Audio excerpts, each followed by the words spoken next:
This is absolutely ridiculous, as the latest report revolving around the Boston Celtics, seeing them among a favorite connected to someone that makes absolutely no sense for this Boston Celtics team. We're going to dive in and explore who that player is and why this fit would not work out for the Boston Celtics, even though they have been linked to this player in years past. We'll be getting into all of that and more on this episode of Celtics Digest. I'm Bruce Velez. I'm with my co-host Patrick Billings. And Patrick, we saw this little announcement today and thought it was absolutely ridiculous, but had to dive in and kind of give our 2 cents on Yeah, I think ridiculous is even short selling it. It's it.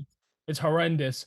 But I mean, Ben Simmons has been in connections with the Celtics in the past, so I guess it makes sense. But of course, after a little bit of a stumble in the road, there's always something to talk about with the Boston Celtics. So I'm interested to still talk about it, Bruce. Oh yeah, definitely excited to dive in and to get into all of this. Also, Patrick, we have a little bit of an injury update as well revolving around the Celtics team, as that came through right before we started recording. So we're going to dive in and get into that a little bit first, and then we'll dive into this Ben Simmons news with this mini injury update. And we saw from practice today, right? The Celtics had some opportunities to discuss with Kristaps Porziņģis and the team, and they talked about Kristaps Porzingis' illness, and Noah Dow's reported that it is connected to the previous one he sustained this season, where Joe Mazzulla said he had been working through it since he's been getting back, and he's done a great job of being available. It was just a hard time for him to continue. Yesterday, we also saw that we want to give some sympathy from Kristaps Porzingis, as we don't know what this type of injury is, and it's obviously bigger than basketball. We all hope for Kristaps Porzingis to be okay, and Joe Mazzulla also was asked about Sam Hauser, who sustained an injury as well late in the game. He said at practice today that they were both day to day, but we had an update from the Celtics come out, and we got this from Justin Turpin relating to these two players, with Porzingis being probable for tomorrow and Sam Hauser being doubtful. Now, Patrick, when you see this, obviously Porzingis still dealing with this injury, has to get back into the right type of shape for the Celtics team. Seeing that is good, but with Sam Hauser being doubtful, we could see some other Celtics getting some big time run as well. Yeah, this whole Kristaps Porzingis situation has been really an odd one. This isn't something that I really feel like we've seen before, Bruce. I don't know about you. I'm just as curious as everybody else to what's going on, but the Celtics have been very vague and keeping things to themselves, and that's just kind of like been their thing all season long and even before that. But I'd really love to know what's going on because they really need a guy like Kristaps Porzingis, especially last game, kind of be able to stretch the floor and give the Knicks defense a little bit of trouble, kind of forcing Cat to get out of the paint, even though they're not the best paint defenders. But Yep. Porzingis is a vital part to that offense, man. And just seeing him not be able to produce on the court and not get better off the court either is just not something you want to see. I mean, this is something we saw last season, but this isn't an injury, and it doesn't seem like something that's really too fixable at this point. Yeah, I think you kind of hit it on all notes right there. We saw this kind of last season, and we saw that with more injuries related to his body, right? So we kind of had a little bit of a timetable, even if it was confusing. But with this, like you mentioned, it's not really as fixable. It's a little bit harder for the Celtics to kind of get that evaluation. And also, with it being a little bit of a mystery on what this illness is as well, it's kind of all up in air on what's really affecting Kristaps Porzingis. But you mentioned it perfectly, right? The Celtics need Porzingis to kind of step up his game and bring that level of intensity for this team. We talked about Jaylen Brown before he got those knee injections that we wanted to see him at 85% for the Celtics team, and he's been way above that. But Porzingis has just kind of fallen short of that for the Celtics, and I'd rather see him get that rest, even if he is at 50, 60%, to get to that 85, 90% to be ready to make that impact that we've kind of get to see from him in the playoffs so far in a dominant performance from a game throughout. Yeah, and I think this definitely brings an opportunity for a different type of look on the offense, especially how the offense looked. And of course, that kind of rolls in with Sam Hauser, Yep. right? Kind of came into the game, felt really flat, injured himself all within 4 minutes, and that was really it. And I think the Celtics really need a little spark plug, and I think that's where we'll see some differences in this lineup, especially with no Porzingis.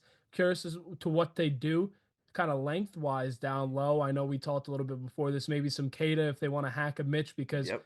saw how it affected Luke Cornett having 5 fouls at the end of the game.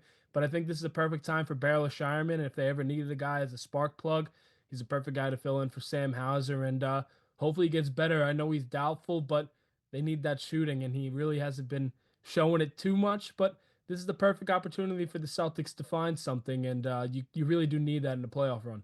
100%. You mentioned the shooting. They desperately missed that last night, obviously not shooting the Grace versus New York Knicks team and only losing by Mhm. a short amount of points. So hopefully with Sam Hauser, we wish him the best of luck in his recovery and hope he's back. But if not, like you mentioned, a guy like Baylor Shireman, potentially even a guy like Torrey Craig, that veteran guy, could hopefully potentially make an impact for this Celtics team. But Patrick, let's dive into the real news, talking about what everyone wants to hear about on this video, as this is ridiculous and, like you said, horrendous, whatever you want to mention, put any type of adjective around this type of thing. This is just a crazy sight to see. And obviously, we're going to get into why it's kind of come up in a part of with this Celtics team. But as you can see, right, we have a report here from NBA Central, from Boveda officials, saying that the Celtics are the favorites to land Ben Simmons if he doesn't re sign with the Clippers. What? That doesn't make any sense. And I kind of let my thoughts out right away, and saying Celtics lose one game and all of a sudden they're favorites for Ben Simmons, right? Like some of these aggregation posts, man, it's absolutely ridiculous that they got to be connecting to a player like this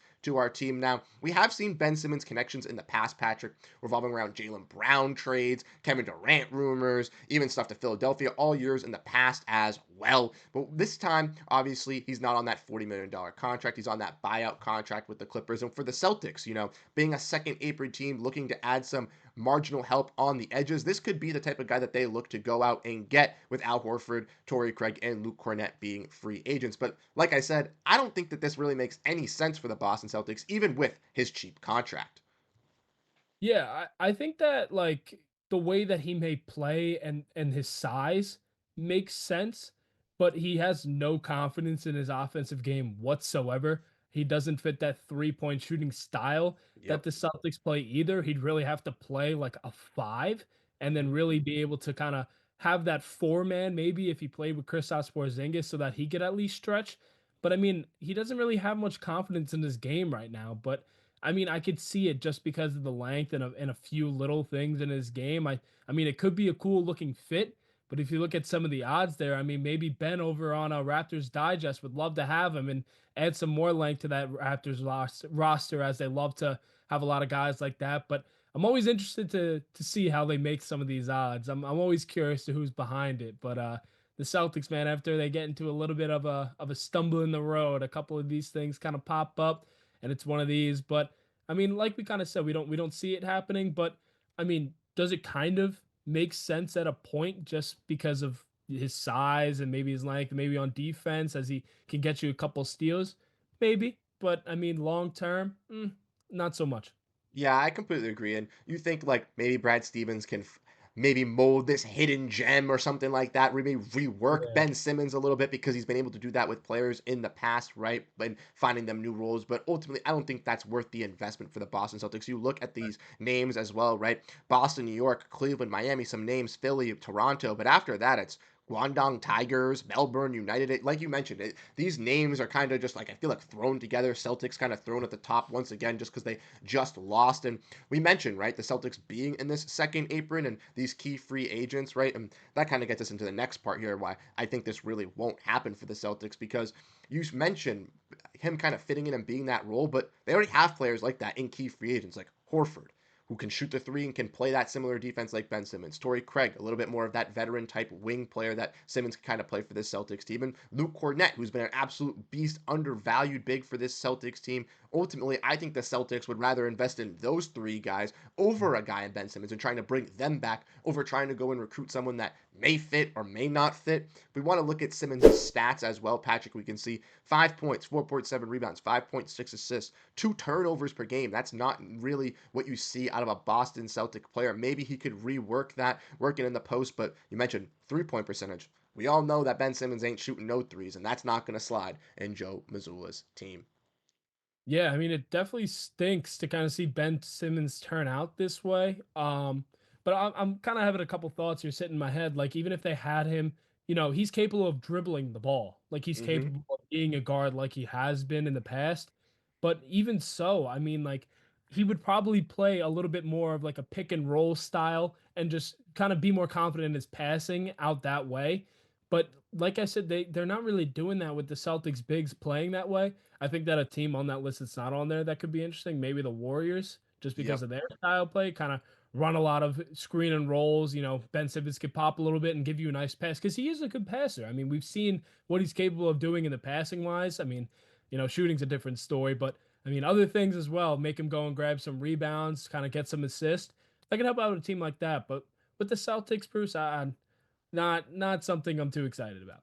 Yeah, neither am I. And Patrick, I think that fit is perfect. Maybe we should get you working over at Boveda, getting some odds predictions for some of these teams. The Warriors, his screening ability alongside Stephen Curry, Draymond Yep, Green. I know the exactly. three-point shooting's not going to be the greatest, but they do lack some size, some rebounding, some bigger guys down low. I think that would be a perfect fit compared to the Boston Celtics. So once again, ridiculous that Ben Simmons' name is even connected to this team. We had to dive in, we had to discuss, we had to break it down. We went into some Celtics updates as well, wishing the best for Sam Hauser and Kristaps Porziņģis. Hopefully, we get to see them bounce back in game 2 tomorrow for the Boston Celtics, and we'll have all that coverage coming to you for tomorrow. Once again, we go live every single Wednesday, so before that Celtics game, we'll be going live, diving in, looking at this team, going over what we expect to see come change, and I think it's going to be an absolute fantastic time.